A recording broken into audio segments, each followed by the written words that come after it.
Hello, everyone. I'm Dr. Marty Ross, and this is another Conversations with Marty Ross MD, where I get to answer your questions about Lyme disease.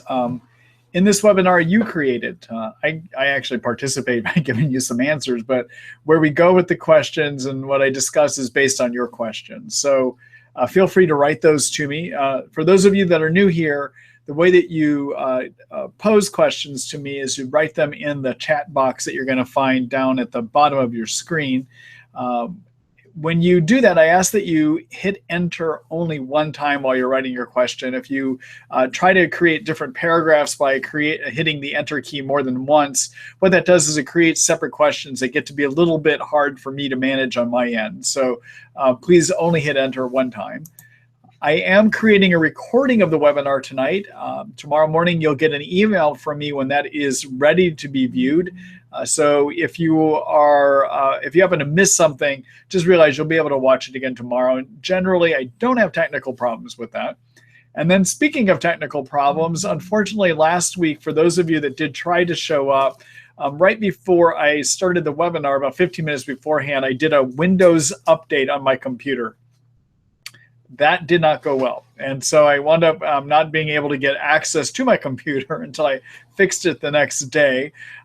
So it is taken care of now. And so that's why I'm able to have a webinar with you tonight. So I apologize for the inconvenience for many of you that showed up to have myself or to not be able to participate with you last week. But I really did have a technical Windows problem that got in the way. So while I'm doing the webinar tonight, I'm going to show the questions to those of you that are participating live. You'll be able to see them. They're going to show up on your screen. If you happen to be listening in on a recorded version of this, though, they don't show on the screen. And so that I will wind up reading each of the questions so you get to see them as well, or hear them while the others are seeing them here.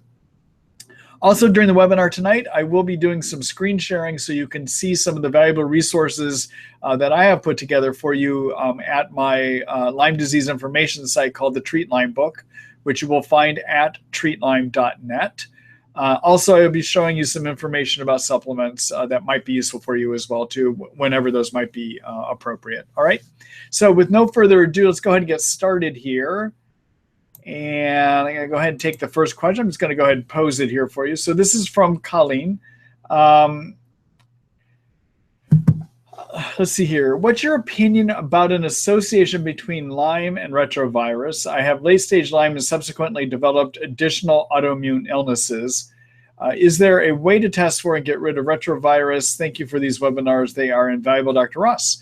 Thank you, Colleen. I appreciate that.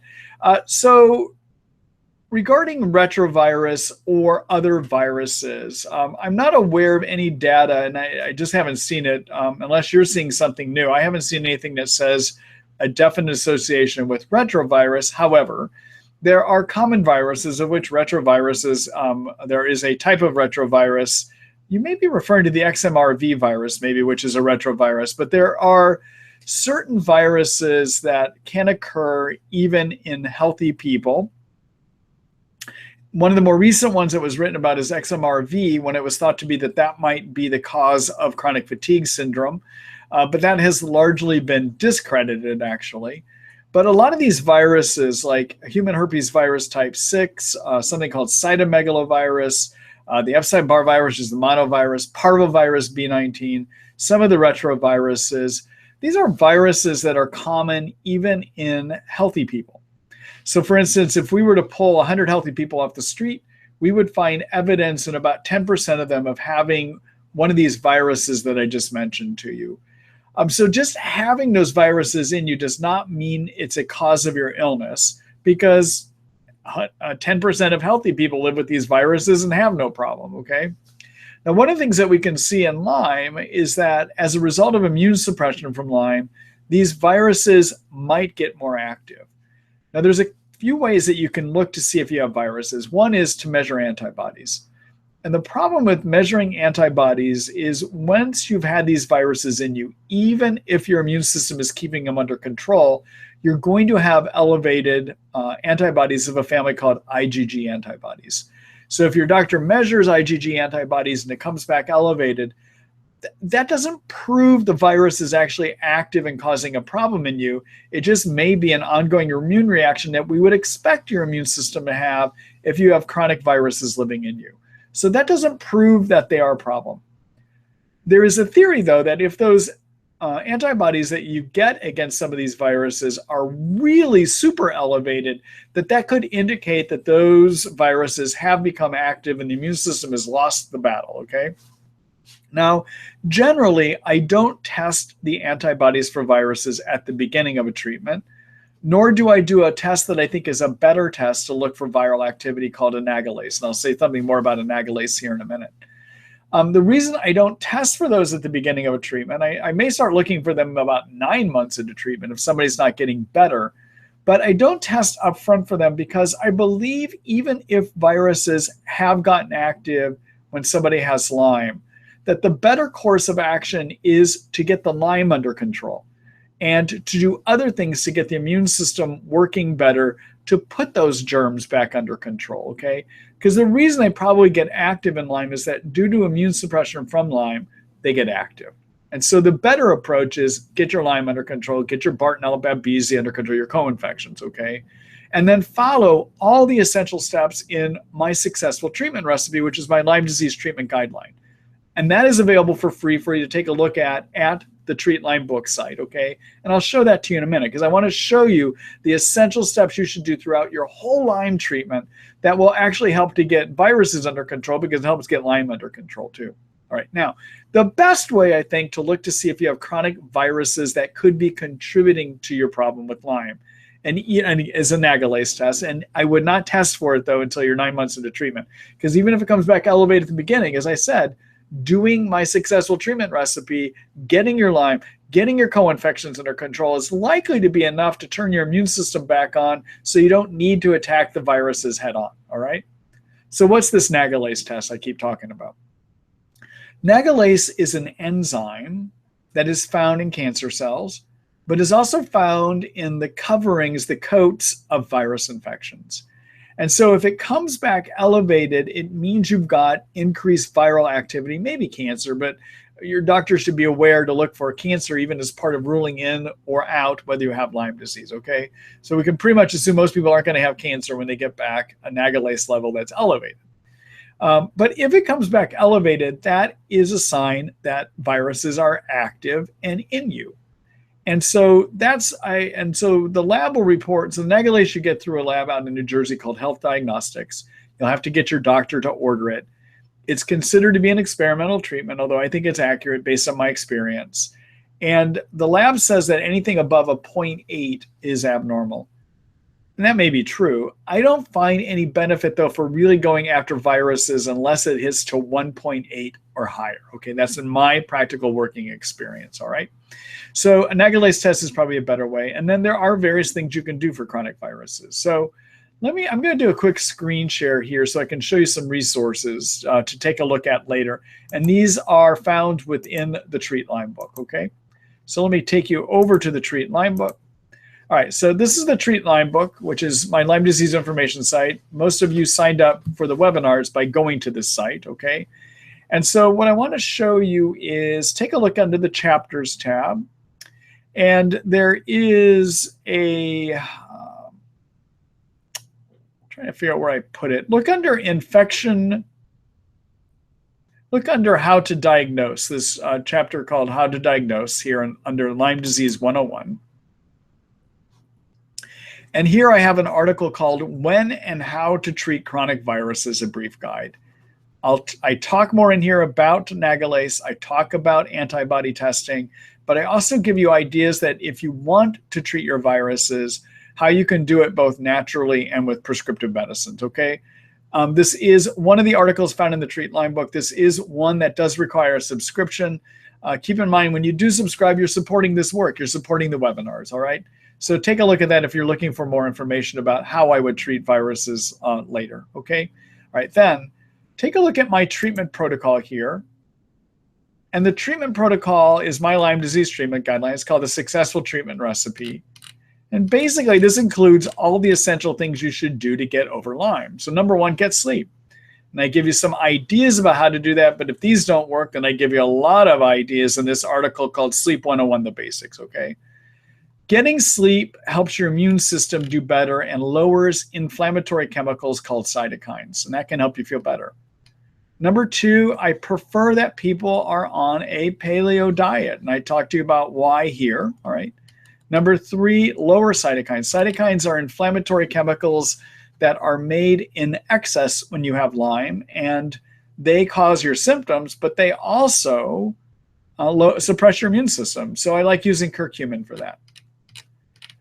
Number 4, be on something that helps your body adapt to stress. I like the herb called ashwagandha for that. Number 5, correct hormonal problems if they are there, and I talk more about that here in this section. Number 6, be on a good multivitamin. Number 7, get yeast under control, and how you can figure out if yeast are a big problem for you. If you have too many yeast in your intestines, which many people with Lyme do, take a look at my screening questionnaire here. I'm just kind of moving my mouse over it right here, okay? If you score over 140 in the screening questionnaire, it's a good chance that treating yeast is going to make a difference for you. Part 8, treat your Lyme infection. Part 9, do some basic detox steps. I tell you how to do that here. Part 10, deal with your co-infections. Do some basic exercise if you can, part 12. And then only part 13 says what to do if you're not getting better at 6 months and beyond. And it's only at this point that I even talk about looking for chronic virus infections, okay? You can see it right here is the third thing I recommend people do, all right? So although there are many things that contribute to this mess called Lyme disease, you don't have to fix most of them, but do these essential 12 steps in my treatment recipe first. And only if you aren't getting better, start looking at mold toxins, for instance, and start looking at biofilm treatments and start looking at how to treat chronic virus infections, all right? All right, let me go back here. All right, so Colleen, I know that's rather long-winded, but I wanted to give you enough information to deal with on that, okay? All right, thank you for the question. Good luck to you.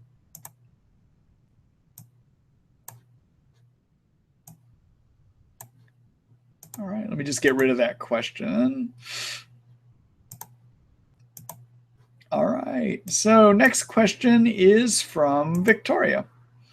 Hello, Victoria. Let's see, is it safe to have amalgams removed with Lyme and autoimmune disease? If so, what do you take recommended to detox? Should I test for heavy metals first? I'm taking Banderol and Cemento and compounded thyroid. So SNB, I think everyone is Cemento and Banderol. Those are 2 herbs that I like to use to treat Lyme. Cemento is cat's claw. Banderol is a product, an extract, is a product name for an extract of something called Otoba bark extract. I think those 2 herbs together work as well as prescription antibiotics. You can read more about those 2 herbs, Cemento and Banderol, also known as a cat's claw and Otoba bark extract, in the Treat Lyme book, okay? You'll look under the infection treatment plans or the anti-germs, actually, and you'll see it there. In terms of heavy metal toxicity from amalgams, it can be an issue, but it isn't something I address right away. It's one of those things I'm going to look for later in your treatment, about 9 to 10 months in, and I'm only going to do anything about removing those heavy metals if you have elevated mercury in your heavy metal studies, all right? So when you're trying to figure out if you have heavy metals, the best way to do it is to take a chelating agent and then collect urine for 6 hours to see if you have elevated heavy metals, all right? If you want more information about why I'm saying that's the best way, after the webinar, take a look at the article that I've written about that, about how to do heavy metal testing. Let me just do a quick screen share here. I'll show you where that is. All right, so I'm back in the Treat Lyme book again. You can take a look in the chapters tab, look under detoxification. And in here, I talk about what about heavy metals and how do you test them? There's an article called Heavy Metals, the Problem and the Best Test. And in this article, I explain why blood testing and hair analysis is not the way to go, why it's better to actually do a urine study, which you would do after you first take a chelation medicine, a metal magnet, you need to do that first, okay? All right, so take a look at that article later. All right, let me go back here. All right, Victoria, good luck to you, and thank you for that question. Oh, is it safe to have them out? Yeah, but again, I think some people jump to removing them too quickly.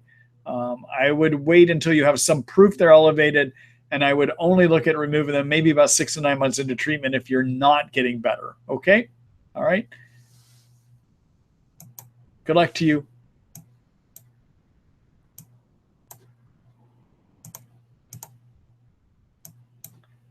All right. Hello, Sarah. Let's see. Is honey okay in place of sugar? I tried stevia and it leaves an aftertaste. So stevia, everyone, is a plant that has a sweet flavor to it. It's not technically sugar, though. The trouble is it has an aftertaste. And so some people cannot tolerate the stevia aftertaste. Honey is also sugar that's going to feed your yeast. It's not as bad as a sugar source as taking regular table sugar, but it's still, or high fructose corn syrup, but it still is a sweetener that may feed yeast. So I prefer people don't use it. All right. Stevia, I know, but I still prefer stevia. However, I have to admit, it does have a bad taste sometimes. All right. Good luck to you, Sarah.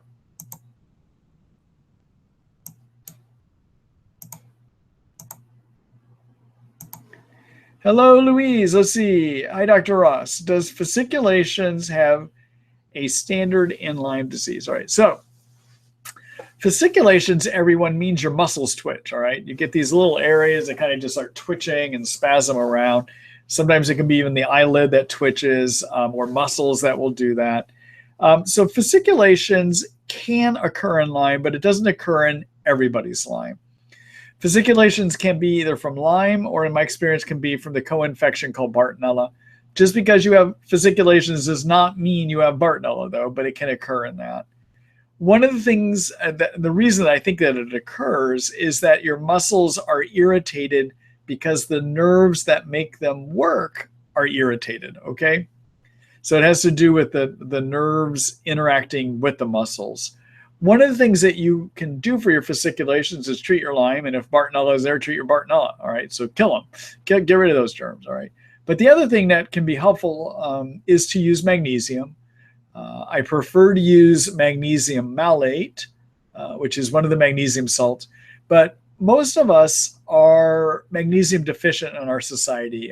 It used to be that the soils that our food was grown in had good minerals in them, but over years, most of our soils have gotten depleted. So it's generally recognized that our foods generally are magnesium deficient, so we don't get enough.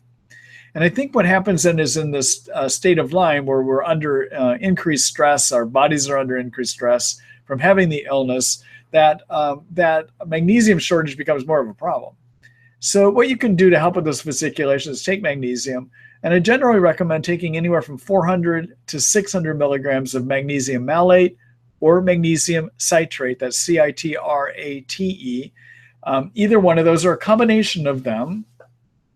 And if you take them before bed, that magnesium can actually help you with sleep. You're taking too much magnesium if you start getting loose stools or diarrhea from it, okay? But generally, most people are going to tolerate that 400 to 600 milligrams of magnesium without any problem, all right? And so is it a standard in Lyme disease? I think that people have it. No, but a lot of people do have it. And so you can use the magnesium to help with that too. All right. Good luck to you, Louise.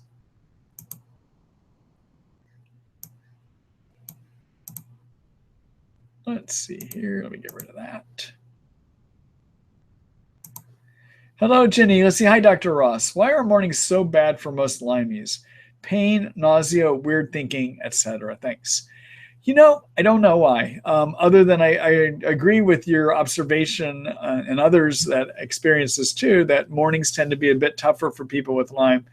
Right when you get up. The other time that can be tough is later in the day, probably due to adrenal fatigue later in the day, as the adrenals, which are a hormone that help give you some of that later afternoon energy. It's very common that people will have afternoon crashing, which can sometimes be a sign of adrenal fatigue. For which I like using ashwagandha, 400 milligrams, 2 pills in the morning and 2 pills between 1 and 2. That's an Ayurvedic Chinese medicine herb that works well to support the adrenals. But I don't know why it happens in the morning, but it is a pattern that many will see. All right. Jenny, thank you for that question.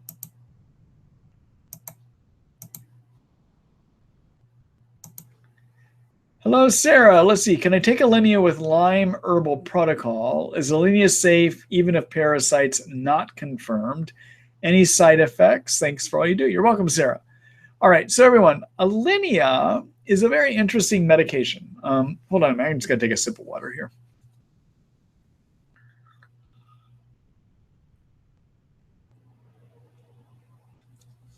All right. So Alinia is an anti-parasite medicine. And the way that it works, the mechanism by which it works, it likely takes care of most kind of parasites that any of us can get living in our intestines, all right? So there is a possibility. So when I manage Lyme disease, I'm always trying to figure out what is contributing to the illness. So as you heard me mention earlier tonight, when people have Lyme, they will have too many cytokines. Cytokines are chemicals made by white blood cells when the white blood cells see Lyme, and white blood cells will make them to help turn white blood cells on, create more white blood cells, and draw them to where the infection is. That's all good. But in Lyme disease, the immune system has a hard time fighting it and often will make too many cytokines. It keeps trying harder and harder and eventually makes too many cytokines. So too many cytokines give you all your Lyme symptoms, okay? So too many cytokines make it so you can't think, make you hurt all over, disturb your sleep centers, may interfere with how your hormonal systems work, give you joint pain, give you muscle pain, etc. All right. So too many cytokines, when we say somebody has Lyme symptoms, what they really have are too many cytokine symptoms. So when I treat somebody, I'm always thinking, what else is contributing to too many cytokines? All right. So some people, that might be their mold toxins they can't get out. For other people, it could be a chronic parasite infection in their intestines, maybe too many yeast in their intestines, okay? So I'm always wondering what else is doing it, all right? So who do I start wondering may have a chronic parasite infection in their intestines? Well, somebody that's got abnormal bowels, either they're constipated or they have a lot of loose stools, I'm going to wonder about it. People that have traveled internationally and may have gotten contaminated when they did that international travel, especially to less developed areas, all right? I may wonder about it in people that have lived with well water. Even if the well water is reported as being safe, it's still possible. So the problem when it comes to parasites in the intestines is that our testing really isn't good. So when we're doing parasite testing, we're usually getting we're getting stool from a person, and then we're looking at it under the microscope, and we're looking to see, can we see parasite parts? Can we see eggs? Can we see their arms? Can we see just parasite parts? And they're hard to see. And often the person doing them in the lab is the low person on the totem pole, all right? So we're not getting the best look at some of those. So it's possible to have parasite infections and negative testing. So at times I will treat for parasites. If I've got somebody with a lot of bowel issues, I will treat for parasites. If I've got somebody that's done a lot of travel and they have bowel issues, I'm going to treat for parasites. And if I've got somebody with a history of parasites that was treated and didn't get it better, I'm going to treat for parasites. So what do I like to use? Alinia, because it kills about every kind of parasite. You don't even have to identify what the parasite is. Alinia may do well with it, all right? Now, Alinia also can kill Lyme, and that is because it is known to treat what are called anaerobic bacteria, meaning bacteria that don't need oxygen to survive, okay? And Lyme happens to be one of those. Now, is it the greatest way to treat Lyme? I don't know, because we don't have studies that say it is or is not. I think knowing the mechanism by which it works is probably going to treat spirochete Lyme, probably cyst Lyme. I'm not clear if it treats intracellular Lyme or not. It's a really expensive medicine, though, and you're going to have a hard time getting covered for it. So I usually don't like to use it to treat Lyme just because the expense is ridiculous. It can run upwards of about $1,500 a month US here in the United States, okay? But if I am wanting to use it to treat parasites, I'm going to use it as a 500 milligram pill, one pill 2 times a day, and I'm going to usually use it for about 3 weeks, all right? Side effects can be nausea sometimes. Sometimes they can be fatigue. It can trigger Herxheimer reaction too, just like Lyme can, so that can be a side effect, all right? And is it safe to use with an herbal protocol? Yeah, but I would probably only use it for treating parasites, not necessarily for treating Lyme, if you are also on a Lyme herbal treatment protocol, all right? All right. Thanks for that question, Sarah. And good luck.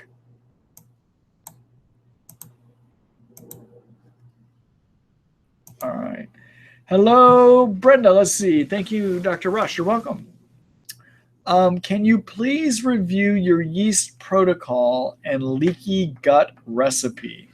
Also, what do you recommend to boost the immune system? All right. So, Brenda, I have many ideas to treat yeast, and I think it's actually better if you would take a look at the resources that I've written on that, as well as my recommendations on boosting the immune system, okay? I'm going to cover a few ideas for you, but basically, you're probably better off just subscribing to read about them, all right? So number one, when it comes to treating yeast, one of the main things you want to do is put good bacteria back into your intestines. So I like using probiotics. The one that I like, there's a couple that I like. One is called HMF Forte, which is a probiotic product that has strains of bacteria in it that are proven to repopulate the intestines, okay? And I would probably take 4 pills of that. Another option that I think sometimes can work better, actually it does work better, is to use soil-based probiotics. And the reason I like soil-based probiotics better is I think they do a better job of keeping yeast out. And there's science that shows that they may help regulate the immune system, okay? And that's a product called Prescript Assist Pro. And I would do 4 pills 1 time a day of that too. So either one of those or both of those is a good idea when you have too many yeast. Second thing I like to do is a prescription called nystatin. And nystatin is a gentle yeast remover, okay? It's not a heavy toxin. And it stays in the intestines. It's not systemically absorbed, so it's pretty safe to use. And I have people take 2 pills twice a day of that. Now, probiotics and nystatin is a good yeast prevention regimen as well, too, okay? Then, if somebody is new to treating like a chronic yeast infection, I'd like to add a prescription of a medicine called diflucan, also called fluconazole, 200 milligrams, 1 pill, 1 time a day for 30 days, all right? That's my basic yeast treatment recipe. Now, that'll generally get rid of yeast in about 30 days, and then you still want to keep up your nystatin and your probiotics to keep the yeast from coming back. If diflucan doesn't work, there are a number of other drug alternatives, and that's what I would have you look at my yeast treatment article to take a look at. I'm not going to spell all those out here, but there are. I describe them. There's also some herbal options you could look at too. Okay, all right. In terms of boosting the immune system, the essential parts of boosting the immune system are to follow my successful treatment recipe. All right, get sleep. That boosts the immune system. Lower cytokines, that boosts the immune system.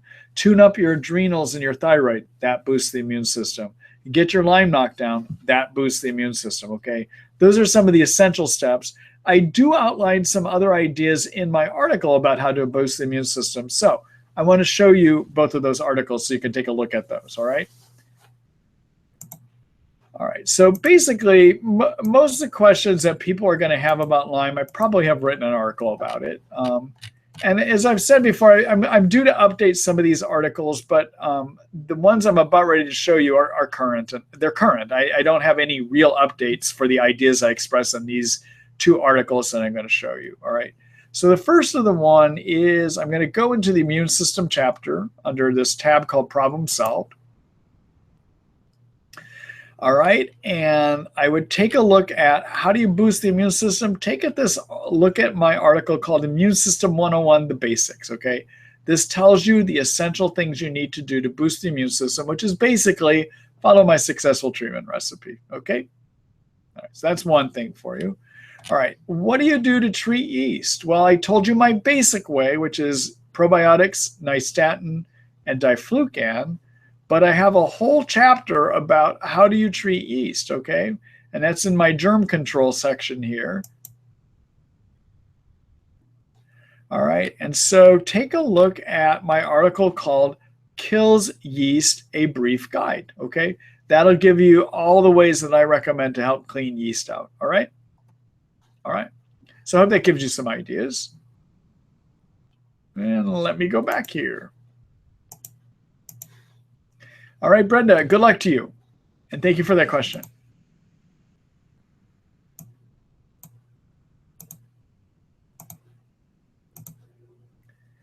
All right, let's see. I'll take Lewis. I've taken one question from you, but I will take one more here. Let me find it there. But this will be the last one because I try to take, usually don't like to take more than one question per person, but every now and then I will. So let's see. Dr. Ross, have you ever had patients with muscle loss and Lyme disease? My main symptoms are atrophy, fasciculations, and fatigue. I'm treating with antibiotics and following your protocol. What is the prognosis? All right. So muscle atrophy can happen from cytokine excess. Okay, that's one thing. All right, those cytokines I've told you about tonight.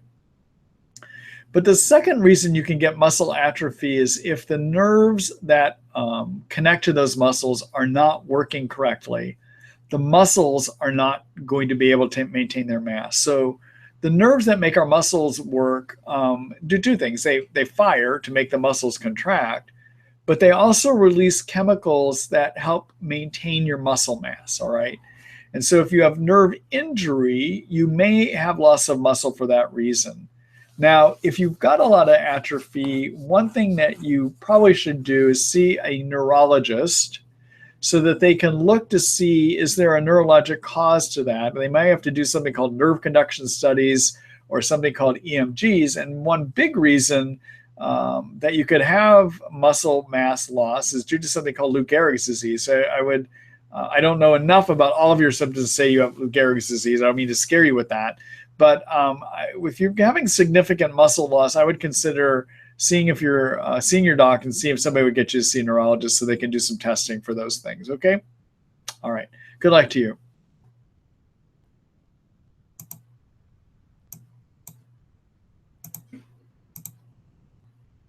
All right.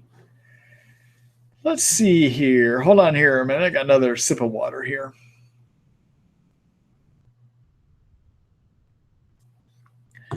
Hello, Derek. Let's see. I put Lyme into remission thanks to you. You're welcome, by the way. But have been battling big adrenal insufficiency, 2 broken axes for 13 months. 8 months of prednisone did little. My cortisol and testosterone are still low. SHBG and monocyte antibodies are high. Been using lots of supplements for adrenal, cemento, and banderol. Any ideas on what is next? I'm thinking here for a minute, Derek. That second thing I read, he posted it. It got broken into 2 questions here.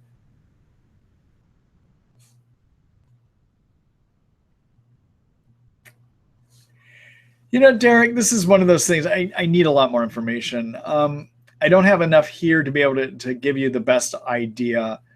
And I would need to know more when you say Lyme is in remission, are you the fact that you have low energy would say maybe not to me, okay? And I may be wrong about that. One thing I'm going to suggest that you might want to do is to schedule a time to visit with me online, doing a consult where I can give you information that you can share with your physician with ideas to look into things. In my online consult, I cannot prescribe. I cannot order tests because I haven't seen you officially and done an exam, but I can give you a lot of ideas that you can share with your physician, and I can help you find some solutions too, all right?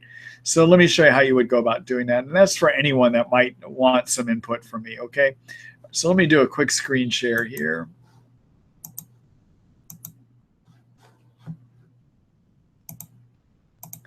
All right, so I'm back in the Treat Lyme book at www.treatlyme.net. Up here in the navigation menu, take a look at the online consult tab. All right, and through here, read all the way to the bottom of the page about how this works.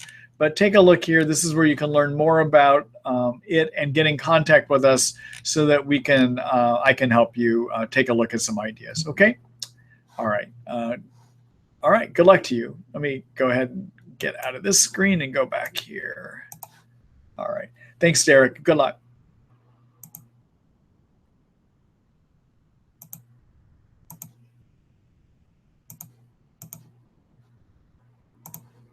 Hello, Val. Let's see. Hi, Dr. Ross. My husband's Lyme symptoms typically get worse in the fall and worsen through the winter. Could this be related to vitamin D levels and seasonal affective disorder? Thank you for all that you do. Yeah, yes, it could be. So when I see that, and you're welcome, by the way. So when I see somebody that has a seasonal variability, I'm always wondering about vitamin D. So as many of you know, vitamin D, there's an active form of vitamin D called vitamin D3 that gets created in our skin when sunshine hits our skin and converts an inactive form of vitamin D into the vitamin D3. All right. Now, vitamin D3 is very interesting. There's a lot of research that's been coming out over the last few years that have been looking at the role of vitamin D and how significant it is in maintaining health. And vitamin D, I am kind of looking at more these days the equivalent of being a super hormone, okay? It helps support a lot of various functions in our body, including the nervous system. At higher levels, it may even have antibiotic properties to it. It helps your hormonal systems work, immune system, neurologic system. It's a super chemical. I try to get people based on US testing standards to have a level between 40 and 70. I prefer 70 or higher, actually. I think it's that significant. Most doctors here in the States are going to treat, if you have vitamin D, our target usually is more for 40 for most people. But in fatiguing illnesses, and especially in Lyme, I try to go to about a level of 70 or higher because I find it to be very helpful. So without having adequate sun exposure, especially in the winter, often vitamin D levels are going to go down. Or if you live in the more northern hemispheres like we do here in Seattle or Canada north of us, you're going to see very typical, even in the summertime when we get sunshine, we're so far north that the intensity of the sun rays to convert your inactive vitamin D in the skin into active vitamin D is not sufficient. So often people are going to run around with low vitamin D levels year round, okay? All right, second thing is, so sunshine also, when we get adequate sunshine through our eyes, that can keep us from getting depressed. And sometimes people get more depressed without adequate sunshine in the dark months. And that's something called seasonal affective disorder. And it can be helpful to address that. One way to address that is to get a light box. So light box is a box that has light bulbs, something that you sit in front of. There's a special light boxes that are made for seasonal affective disorder. And you want to get one. You can find these online. You can find them at Lyme if you are on Amazon, for instance. And you want to get a light box that has an intensity of 10,000 lumens. Lumen is the intensity of a light source, okay? And 10,000 lumens has been shown to help people with seasonal affective disorder. The way you use your light box is you sit in front of it first thing in the morning. You do not want to sit in front of it late in the day because it's too stimulating. It may keep you awake, actually. And you start out at about 15 minutes in the morning, and you work up to 30 minutes in the morning. Now, the reason you start at 50 minutes is sometimes initially it can be too stimulating, all right? Sometimes you have to actually decrease the amount that you do. So sitting in front of does not mean you have to stare directly into it. It can mean you put it right over here so that it's shining at you while you're reading your newspaper in the morning or you're having your breakfast, okay? But 50 minutes initially, and then after about a week, go up to 30 minutes, all right? And again, a light box that has 10,000 lumens intensity is what you want, all right? All right, good luck, Val. Good luck to your husband, too. Thank you.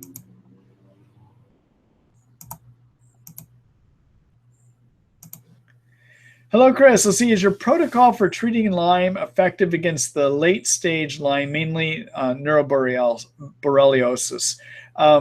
It was at least 4 years before I was properly diagnosed and is hammering my CNS. Also, what are your thoughts on using colloidal silver and monolaurin? I'm currently using them. All right. So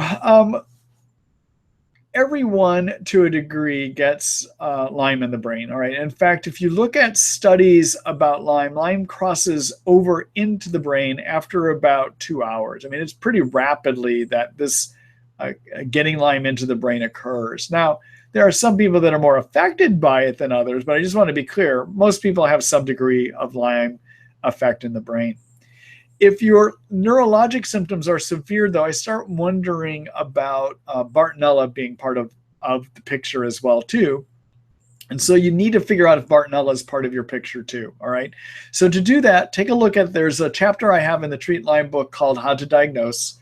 In there, you'll find an article called, I think it's called, It Could Be Bartonella or Babesia, the Signs and Symptoms. Take a look at it.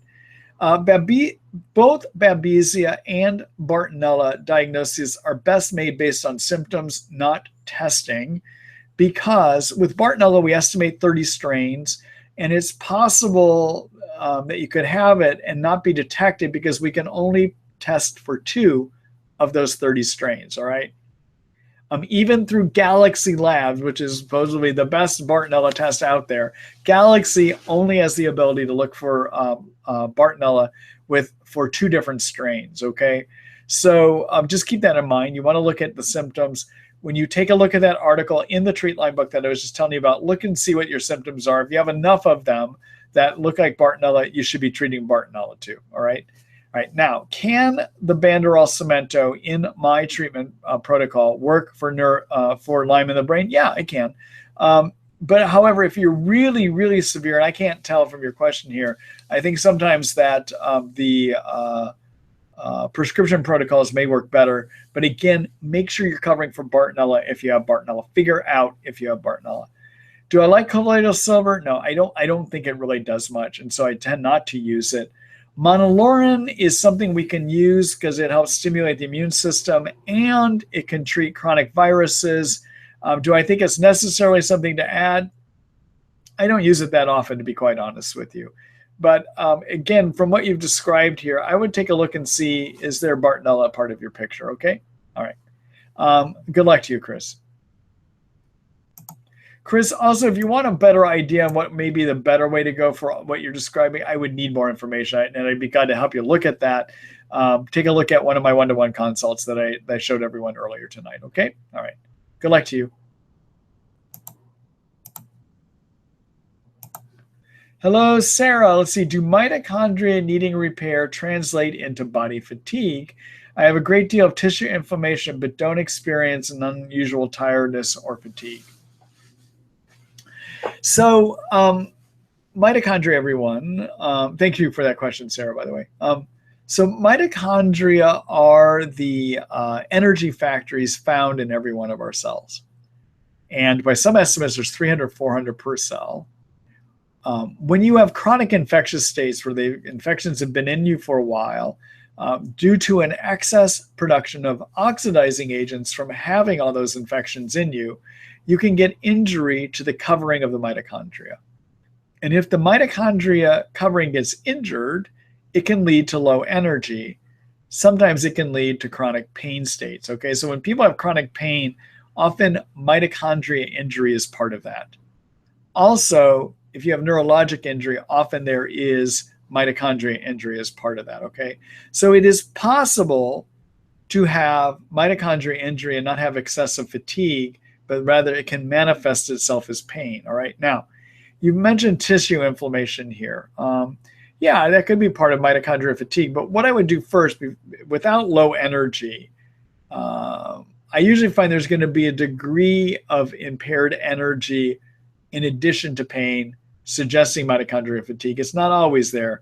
One thing I would do in your situation is if you've got a lot of inflammation, make sure you treat it with the curcumin I've mentioned earlier that lowers cytokines, 500 milligrams 3 times a day. You'll find more about that in the inflammation and Herxheimer chapter. I'll show you that in a minute, okay? You would want to do that and then treat your infections, whatever the infections are you have. And if you're doing that by 6 to 9 months and you're still having a lot of inflammation and pain, then it's at that point you might want to start doing mitochondrial repair, okay? All right, let me show you. I'm going to do a quick screen share here and show you some things. All right, so I'm in the treat Lyme book again. And I'm going to look at the chapter on Herxheimer and cytokines. All right, so if you're looking for ways to limit inflammation, take a look at this article called Control Cytokines, a guide to fix Lyme symptoms in the immune system, okay? Because keep in mind, these inflammatory cytokines that get made by your immune system that give you a lot of that inflammation also suppress the immune system. So if you're doing things to lower cytokines and correct your inflammation, you're doing things that boost the immune system, okay? All right, so take a look at that article. And then in the chapter, there is a chapter on energy and fatigue. All right, and if you're looking for ways to repair the mitochondria, what I recommend to repair the mitochondria, take a look at this article called Power Up Energy and Mitochondria. There's some good supplement fixes that you can do to help your mitochondria work better, okay? And I can say them on the webinar tonight, but you can read them just as easily. And by not going through that step by step right now, gives me a chance to answer some other questions tonight too. Okay, all right. Good luck to you. And thank you for that question, Sarah. All right, let's see. Hello, Charlene. Let's see. Hi, Dr. Ross. Can you tell me if many Lyme people get seizures with the disease? My daughter's friend just died a few days ago with a bad seizure. Thank you kindly. Oh, I'm sorry to hear that, actually. I think you said died here, if I'm correct. I'm sorry to hear about that. So Lyme in some people can trigger seizures, but usually when seizure disorder is part of Lyme, I'm also thinking that Bartonella is a co-infection that could be involved, okay? Also, when somebody gets seizures, I'm wondering about mitochondrial injury. And I will do mitochondria repair work early. I won't wait the 6 to 9 months. I'm going to do it more early on, okay?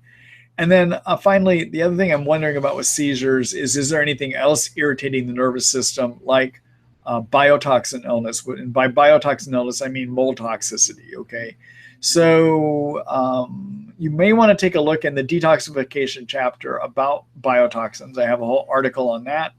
And if you're wondering about Bartonella, again, everyone, take a look at the How to Diagnose chapter about how you diagnose Bartonella. And then finally, if you're wondering about how to treat Bartonella, take a look at my article on how to treat Bartonella called Kills Bartonella. All right, so I'm going to do a quick screen share here and just show that to you.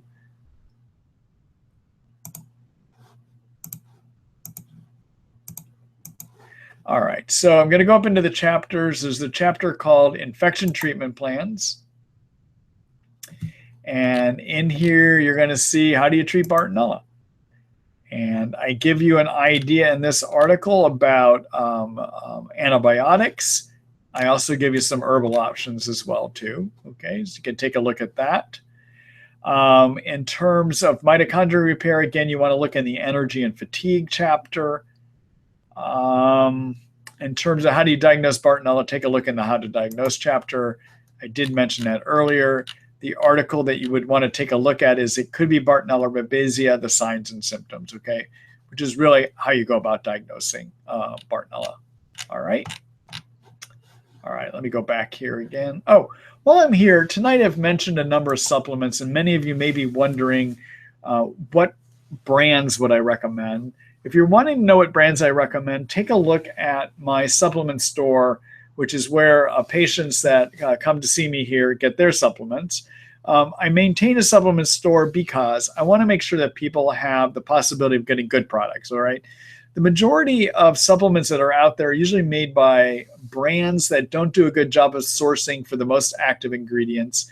And in fact, there's numerous studies that show that most supplements in your supplement stores and even in your pharmacies are brands that do not have adequate quality or may not even have the active ingredients they say is in the product, may not even be in the product, okay?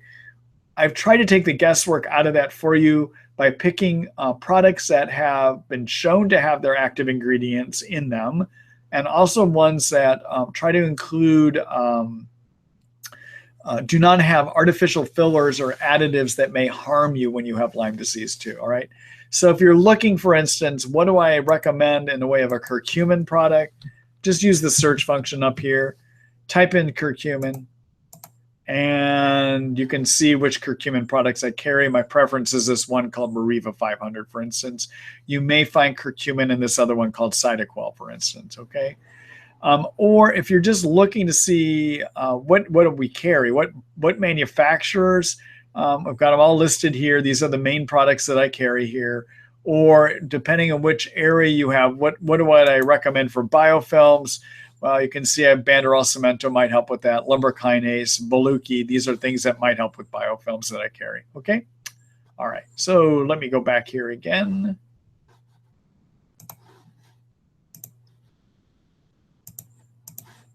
All right. Charlene, thank you for that question. And I'm sorry to hear about your daughter's friend, by the way. All right.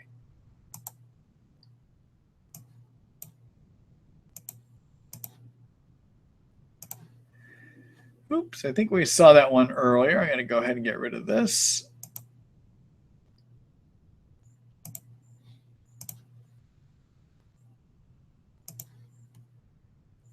All right, let's see.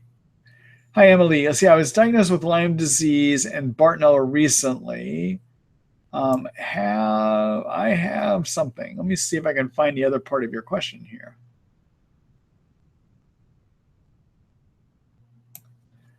All right, here, we'll go to here. Let's see, recently diagnosed with Lyme and Bartonella. My ND suggests it all starts with food book, and so strictly follow their Whole30 diet, which is not gluten, no sugar, and no dairy. Is this absolutely necessary? Could you please discuss Lyme inflammation diet? Thank you. All right, so Emily, the diet that I recommend when somebody has Lyme disease is actually a paleo diet. And I have a whole resource available for free. It shows you how to build that diet. All right, so paleo diet that I recommend has the calorie intake that is built into the paleo diet is 60% of the calories come from fat, healthy fats, that is, okay, and low inflammation fats, fats that help fight inflammation. And 20% is coming from carbohydrates, and 20% is coming from good quality proteins. Why do I recommend that kind of a diet? Well, number one, it's low in sugar. Okay, you're not getting it. You're not going to be eating grains anymore. You're not going to be having sugar.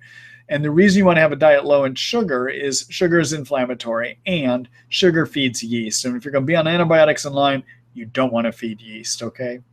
The second thing I like about that kind of a diet is being on protein and being on healthy fats supports your mitochondria function. And everyone in Lyme has some degree of mitochondria dysfunction leading to the fatigue. And I want to support the mitochondria. Also, a paleo type diet has been shown to be beneficial to prevent Alzheimer's and Parkinson's. And when you have Lyme, there is a risk that as a result of having Lyme, you could get those down the road. I don't know the full amount of risk of it. We don't know. No one has done the studies to say of people with Lyme, what percent go on to develop Alzheimer's and Parkinson's, but there still is a risk that that could happen. I want to prevent that from happening, all right? And then finally, because it's a paleo diet, it has a lot of vegetables in it. And the vegetables that I recommend in the paleo diet that I recommend are help support detox, actually. Those nutrients in those vegetables help support detox. And because it doesn't include a gluten, it is non-inflammatory as well, too. All right. So let me show you where you can get that information. And again, this is something actually that is available for free. This is one of the articles. You do not have to subscribe to the Treat Lyme book. Take a look in the chapter called Free Reads. And you would want to look at this article called The Best Brain Inflammation, Pain, Energy, and Detox Diet Ever. Okay. And actually, I do believe those words are correct. All right.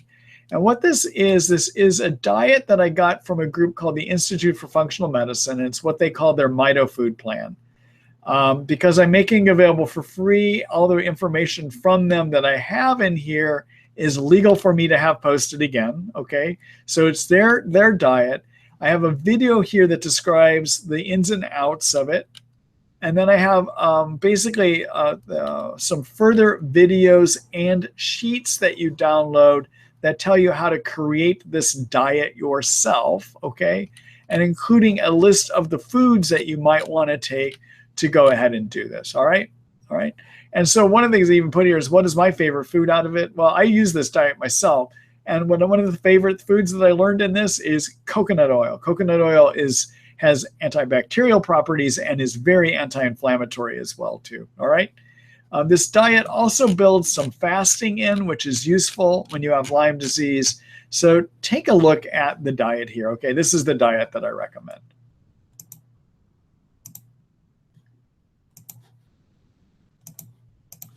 All right. So Emily, I hope that gives you some ideas. Okay. And thank you for that question. Hello, Amanda. Let's see, what are the typical signs and symptoms of Lyme's typical co-infections? All right. So as you know, I showed you an article that you can take a look at later, but I'll just walk through these real quick. One of the co-infections, or there's two co-infections that are very similar. One is called anaplasma, one is called Ehrlichia. The testing is good for that, those co-infections, okay?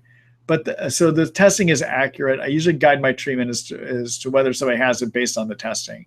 But the symptoms that suggest anaplasma or Ehrlichia are temperature, having a temperature, and having a lot of muscle achiness. If you've got a lot of muscle achiness, you have to wonder about those.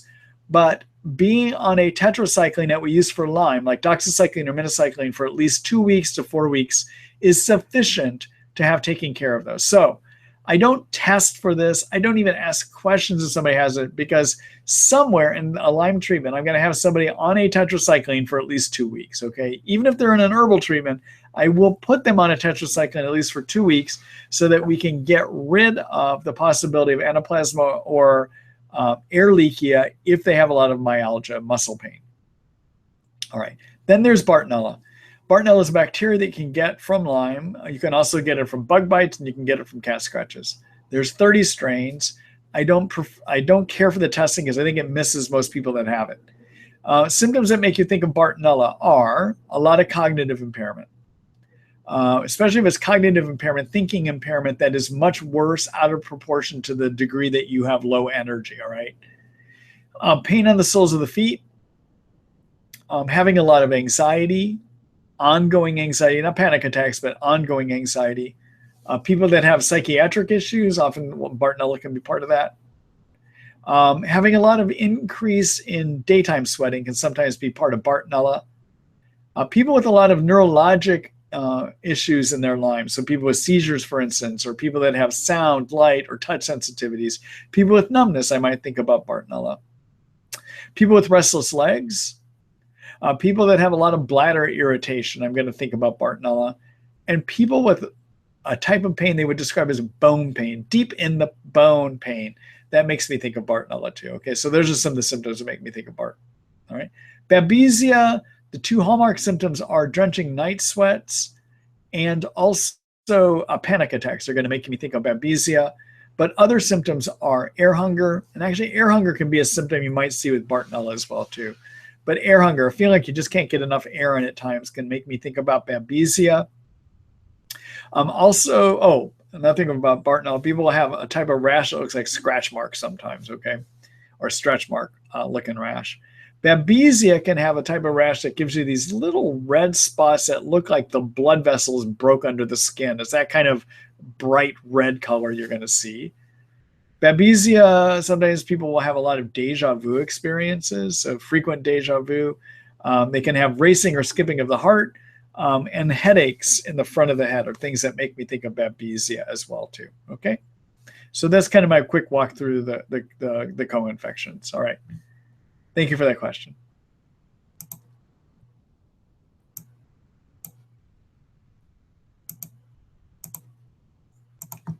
Let's see. Hi, Doc.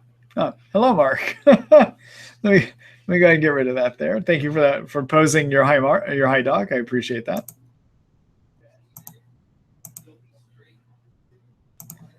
Let's see. Hi, Sarah. Let's see. I apologize for showing up twice. My computer froze. Yep. Oh, yeah, we did answer that one earlier. I appreciate that your computer froze. I hope it's unfrozen now. We go ahead and get rid of that.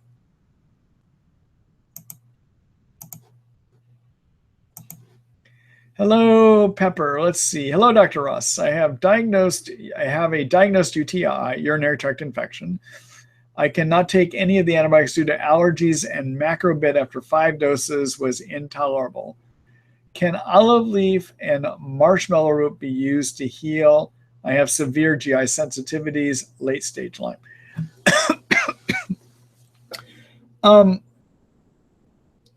So I don't think of olive leaf and marshmallow as being some things that are going to help with get rid of bacteria infection. Herbally, you could use an herb called uva ursi, that's UVA, second word ursi, URSI, and also having lots of cranberry juice extract.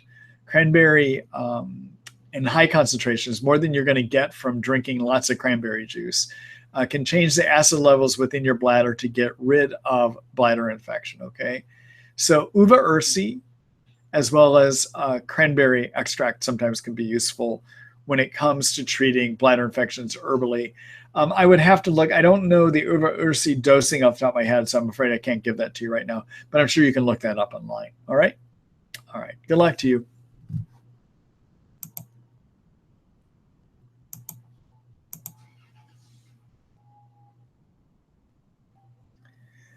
Let's see. Val says no sound. I'm not seeing anyone else tell me no sound. So Val, I wonder if that's a problem on your end. Let me get rid of that.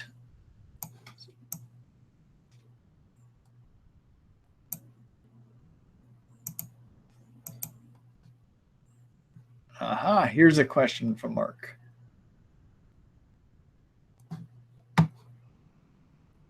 Let's see. I contracted Lyme disease in May 2016 and treated early with antibiotics. Since then, I still have pain in my joints and my fingers, but other than that, I function almost normal.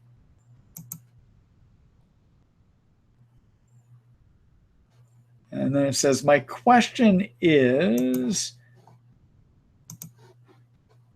I am traveling in Southeast Asia for 3 months, and I'm worried about the vaccinations, as travel shots safe for someone like myself. All right. So, Mark, the problem is with ongoing joint pain, I don't know that you got rid of your Lyme. And nor do I have enough information here to know how you were treated to know if it was even adequate to get rid of Lyme. But if Lyme is still in you, and that's the thing I can't tell, the joint pain makes me wonder if it is. Vaccinations generally are not a good idea. Because vaccinations seem to allow Lyme to get more active. Now, you're going to have to weigh that risk of Lyme getting more active versus the risk of harm that can happen from getting the various infections you might get as you travel in Southeast Asia. And without knowing exactly which countries you're going to and what is prevalent in those areas, I'm not sure how to advise you here right now. I can't give you enough information about that, all right? If you'd like some input from me, I'd be glad to do a one-to-one consult with you, and I showed everyone earlier tonight how to go about doing that, all right? All right. Good luck to you, and I hope you have a good time in Asia when you get there. All right. Bye-bye.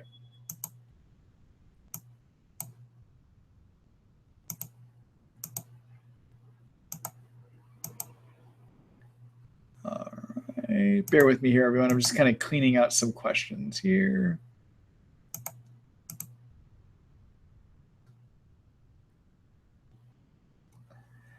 All right, so hello, Kelly. Let's see. Have you used Leduc or high-dose niacin as a Lyme to think? So in terms of, Kelly, I haven't used Leduc, and I'm not even familiar with what that is, so I can't comment about it. Niacin, some of my colleagues will use it. I don't, but niacin at high levels can cause your blood vessels to dilate open, which has the potential of increasing blood flow deep into your tissues, okay? So some of my colleagues will use it to increase blood flow so that the antibiotics that somebody is taking get deeper into the tissues. I'm not clear that it really has any benefit, but that might be why people might use it, all right? All right. Good luck to you, Kelly. Thank you for that question.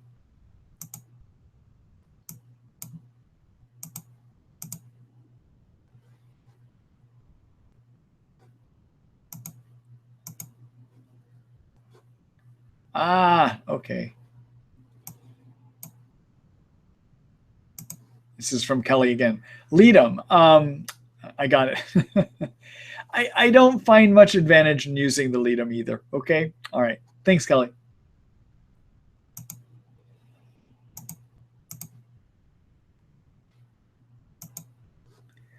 All right. Hello, Bev. Let's see. What's the expected time frame to recover from late stage Lyme when following your protocol? Thanks, Dr. Ross. So glad to have your resources. You're welcome, Bev. So, on average, to recover from Lyme, using my protocol or basically a treatment, okay, when you're using antibiotics, herbal or prescription antibiotics to kill Lyme, and as long as you're addressing your co-infections too, if you have them, okay, and you're following the successful treatment recipe, all the basic steps that you need to do, an average length to recover from Lyme is 2 years. That's an average, all right? So that means that some people recover in 6 months, and some people take 3 and 4 years. And there's actually really no predictors at the beginning as to who's going to take how long.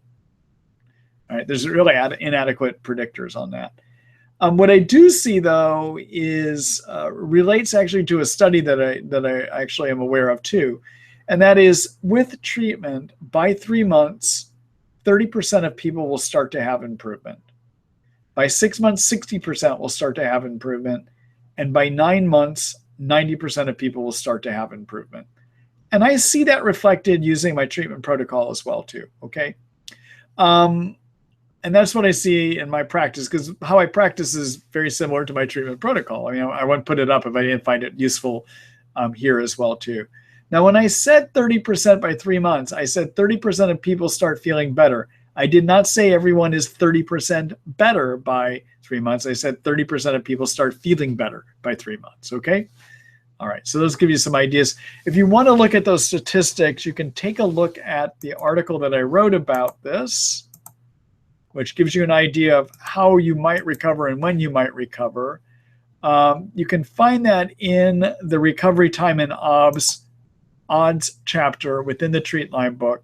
And that's this one called Getting Healthy, Will I, When, How Do I? It is based on my successful treatment recipe, okay? All right. Thank you for that question. Let me go back here. Thank you, Bev. Good luck to you.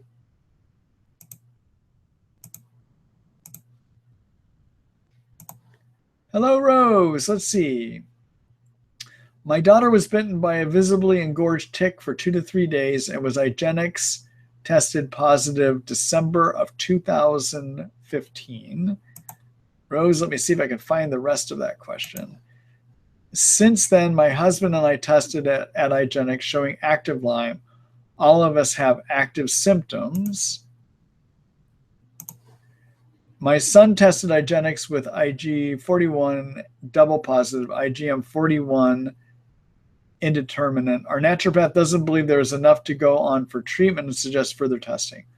However, I have observed numerous intermittent symptoms indicative of Lyme and Bartonella over the last few years. Rose, I'm chasing your question here. I would like to start him on treatment, but would like your opinion. Okay. So, Rose, I don't know. I would need to know more about the symptoms that he has, okay, and the specific symptoms he has. Which ones come and go? What do they look like? To be able to give you advice on this, all right? So his testing for Lyme is what I would call indeterminate. It's not positive or negative, but the possibility of Lyme being there goes up dependent on the type of symptoms, how intense are they, and how often do they occur. And so without that kind of information, I can't answer your question here, all right? You might want to set up a consult with me so I can help you take a look at that. I'd be glad to help you look at that, but probably better if we do it in one of the online consults, okay? All right. And you can find that at treatlyme.net, my Treat Lyme book. Look under the online consult tab and read through the whole page so you understand what you're getting into if you wind up doing that. All right? All right. Thank you for that question, Rose. I'm sorry I can't help you without more information here.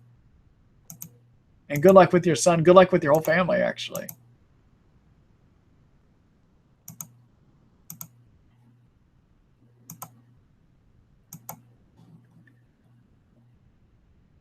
All right, let's see here. Hello, Casey. Would an EEG of the brain be helpful if you have Neuro-Lyme? And if so, what do you do with the finding? I don't find EEGs to be that helpful. So EEG is a measurement of the electrical pattern of your brain that can be abnormal when you have seizures. But it's pretty remarkable, even when somebody with Lyme is having obvious seizures and they get EEGs done, it often doesn't show up. So I don't trust the predictability of EEGs in Lyme. Other than helping look at the possibility of seizures, there is no other benefit for doing an EEG in Lyme. And as I said, it's even doubtful that it gives you the information, even when somebody's having full-on obvious seizures in front of you. It often is not going to pick up as an abnormal electrical pattern on an EEG when somebody has Lyme. Okay? All right. Good luck, Casey.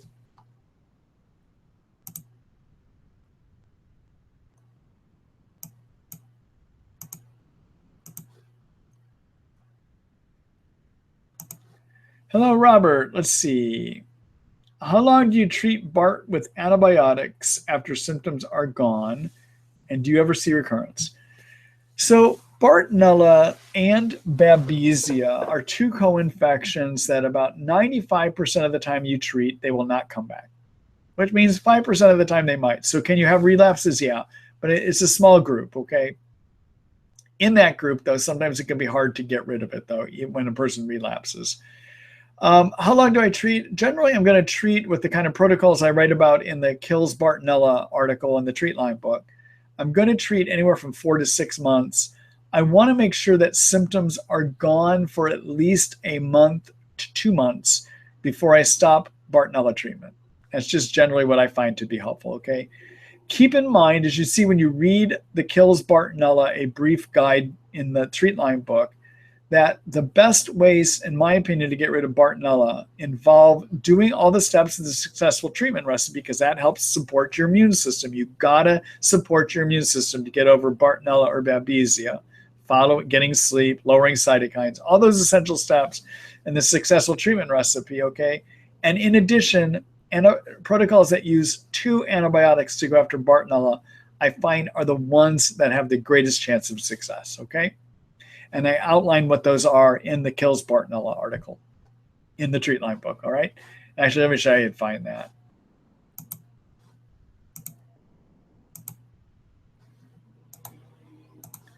All right, so in the Treat Lyme book, you want to take a look at, in the chapters, take a look at the infection treatment plans. Again, look at this article called Kills Bartonella, a brief guide, okay? All right, let me go back here.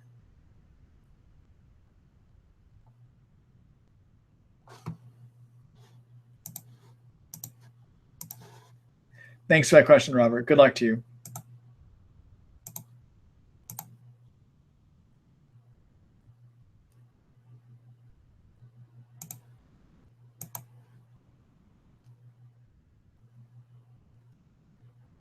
All right. Hello, Amber. Let's see. Hello, Dr. Ross. I have been feeling the Lyme attack the root area of my teeth. Is this a common symptom, and can it do long-term damage to my teeth? Thank you. There are people that get dental symptoms like tooth pain as part of Lyme. Lyme does have the ability to get into what are known as cavitations, or small pockets underneath our teeth. There are certain dentists that have the ability to look for that, okay? They have certain x-rays they can do that look to see if you have cavitations. So you might talk to your dentist and see if they can look for cavitations using x-rays to see if that might be Lyme actually is there. In which case, sometimes using ozone treatments injected directly into those cavitations can make a big difference, okay? All right, if you were here in Seattle, I'd have you see a dentist that I send people to that has the capability of doing both of those things. His name is Paul Rubin. I'm not sure where you are and how you would find somebody that does that kind of dental work, though. All right? All right. Thank you for that question, Amber. Good luck.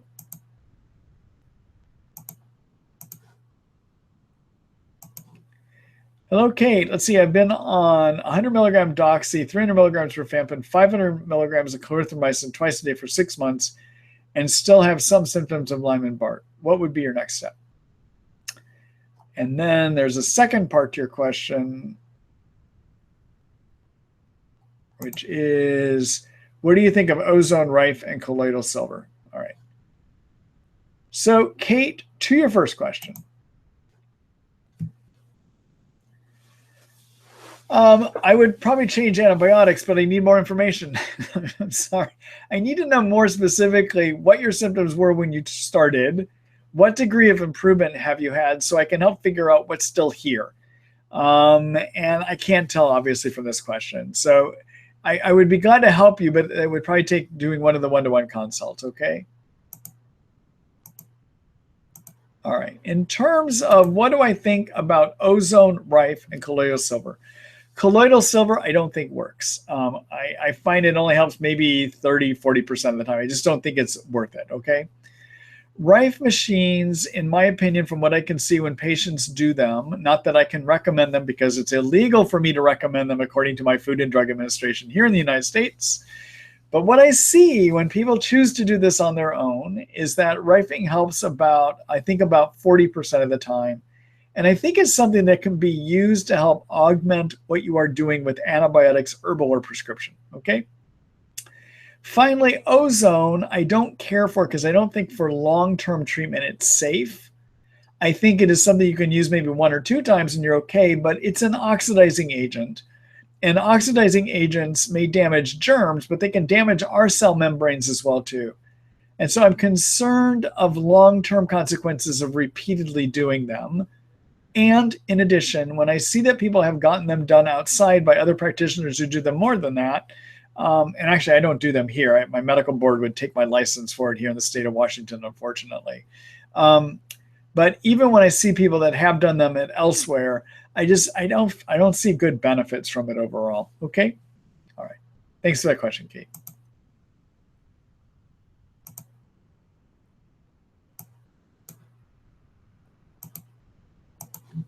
All right.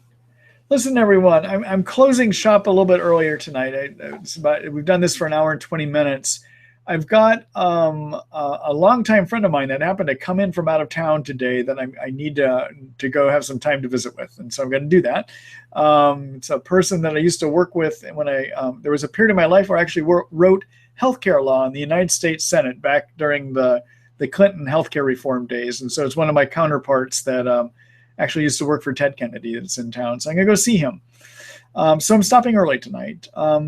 Thank you for everyone that's been here. Tomorrow morning, you will get an email from me. And in that email, you will find the links to the recording from this webinar. Also, I've got to set up the next set of 3. I'm going to take a week off. And then there will be the next set of 3 webinars. So I'll have a link to how you sign up for the next set of webinars as well, too. I've enjoyed being with you here tonight. I hope you learned some things that can help improve your treatment. And to those of you that are saying thank you, I appreciate it. I just saw somebody go ahead and post one up there as well, too. So everyone have a good night and take a look in your email tomorrow for a copy of the recording. Here in a minute, I'm going to go ahead and pull you over to the Treat Lyme book. As you know, I maintain that. I need to do, I will be getting in over the next weeks and updating some of the existing articles that are there, but the book is very, very current. And if you're looking for ideas about how to improve your care, take a look at the Treat Lyme book and subscribe. Keep in mind when you subscribe, you're supporting these webinars as well too. And I appreciate if you would do that. That gives me the resources to have more time to actually write some more of those helpful articles. Okay? All right. Thank you, everyone. Good night.